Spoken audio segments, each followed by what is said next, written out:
სასტიკად მოკლული ტრანსექსუალის 24 წლის ბექა ბერიანის თბილისიდან მშობლიურ სოფელ ველისციხეში ჩასვენებას მხოლოდ დედა, ბაბუა და რამდენიმე მეზობელი ქალი დაესწრო.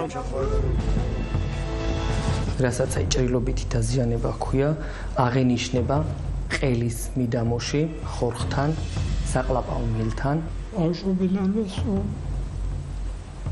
რაღაცებს კრასკებს ყიდულობა თავისთვის. არ უშლიდი. ურზვადნელი. ბექა ბერიანი დედამ და ბაბუამ გაზარდეს. 3 თვის იყო, როდესაც მამამ ოჯახი მიატოვა.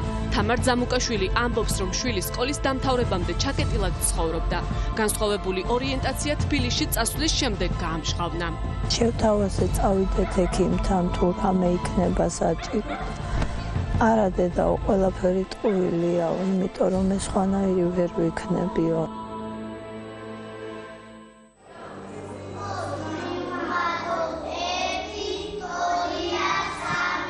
ველისციხის სკოლაში იხსენებენ, რომ ბექა ბერიანს ბავშვობიდან საზღვარგარეთ წასვლა უნდოდა. აინტერესებდა დიზაინერობა და კარგად ხატავდა. წყნარი, მოწესრიგებული. არასოდეს არ დაურღვევია დისციპლინა. იყო უფრო მეტად გოგონებთან, რატომღაც კომფორტულად გრძნობდა თავს და იმათთან ამხანაგობდა. ბიჭები ყოველთვის ცდილობდნენ, რომ რაღაცა ეთქვათ, რომ აი ან ქალაჩი უნდა იყო, ან რაღაც როგორც ტრადიციულად არის. გამოძიების მასალების მიხედვით ირკვევა, რომ 10 ნოემბრის ღამეს 26 წლის მამაკაცი პეკინზე მაღაზიაში ყიდულობს დანას. ადის პეკინის 14 ნომერში მდებარე ბექა ბერიანის ნაქირავებ ბინაში. კარს მოკლული უღებს, რომელთანაც სავარაუდოდ შეხვედრაზე წინასწარ შეთანხმებულია. საძინებელში ფიზიკური დაპირისპირება იწყება, უცნობი დანით კლავს ბერიანს. კვალის დაფარვის მიზნით კი ბინაში აჩენს ცეცხლს. ისევ კვალის დაფარვის მიზნით მიაქვს მოკლულის ტელეფონი და ბინას გარედან კეტავს. მოგვიანებით სახანძროს მეზობლები იძახებენ. მოხდა ისეთი შემთხვევა, რამაც ჩემი ცხოვრება თავდაპირველად დააყენა.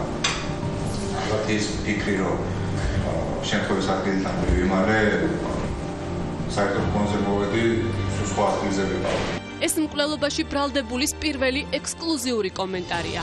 ლევან კოჭლაშვილი პოლიციამ მკვლელობიდან 2 დღეში დააკავა. ბრალდებულის განცხადებით, ბოლო 1 წელი გლდანში მეუღლის ბინაში ცხოვრობდა. რამდენიმე დღის წინ კი ბინიდან წამოვიდა. ამტკიცებს, რომ ტრანსგენდერის ბინაში ვალის $5,000 სათხოვნელად მივიდა, რასაც კონფლიქტი მოჰყვა. მას არის უნდაპირა სხვა მეგობრის თხოვნით ასე სხვა.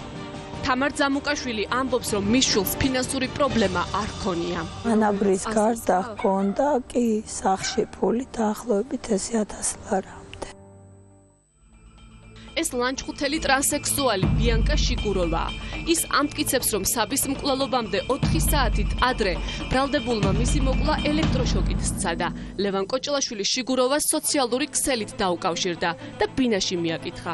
ბიანკამ თავდამსხმელი პოლიციაში დაკითხვის შემდეგ ამოიცნო. გვერდიდან მხრიდან მოვიდა, ორივე ხელით კისერზე ხელს მიჭერდა, რომ დავეხჭო, იმიტომ რომ არ გამთიშ ელექტროშოკმა. ბრალდებულის კადრები სამართალდამცველებმა აჩვენეს ტრანსექსუალ ზიზის, იგივე ზურა შეყელაძესაც. შეყელაძე ამბობს, რომ ეს პიროვნება თვენახევრის წინ მასზე თავდამსხმელს მიამსგავსა. მე იმან დამარტყა, ჩემი გათიშვა უნდოდა, მაგრამ მე ვარ ხა სადმე საცაბი. საბის მკვლელობამდე 5 საათით ადრე ბრალდებული შეხვედრას ტრანსექსუალ როკოსთანაც ცდილობდა. საქმის გახსნა სწორედ როკოს კომპიუტერიდან აღებული ბრალდებულის IP-ის მისამართის მიხედვით მოხდა. შეხვედრაზე ვერ შეთანხმდნენ, როკო არ ხდება თავის სახლში, სასტუმროში და შესაბამისად სავარაუდოდ ეს გახდა მიზეზი. საბის მკვლელობა უკავშირდება ფულის სესხებას თუ ტრანსექსუალების თემას, ეს გამოძიებამ უნდა დაადგილოს.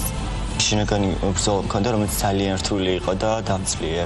მომწონს მამაკაცები. ჩვენთან სტუდიაში არის ადამიანი, რომელსაც